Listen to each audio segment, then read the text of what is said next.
Seorang 1,000, 1,000 orang 1 juta ringgit. 1,000 orang pegawai bomba yang bakar pencen akan menerima khusus secara percuma.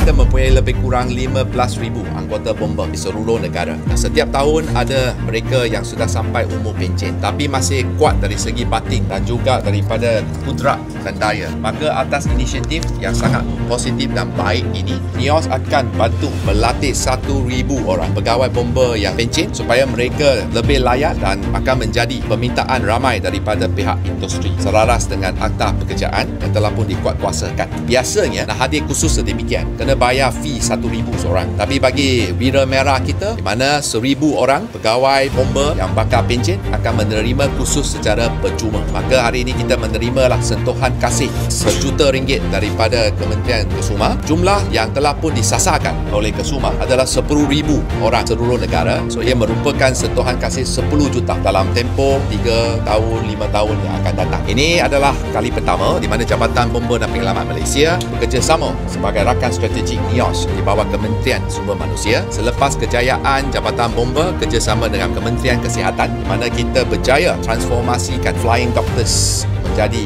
guna pakai helikopter bomba di mana setahun kita telah berjaya menjimatkan 15 juta ringgit. Dan misi itu masih berterusan lagi. Tahun depan kita akan terima lagi 2 buah helikopter baru supaya kita dapat memperkasakan lagi Bira Merah dan Bira Watan Merah Negara. Inisiatif sedemikian mencerminkan kerjasama erat merentasi kementerian, merentasi agensi. KPKT akan terus memperkasakan lagi usaha dan juga kerjasama strategik bersama kementerian-kementerian lain supaya fokus utama kita adalah kesejahteraan rakyat.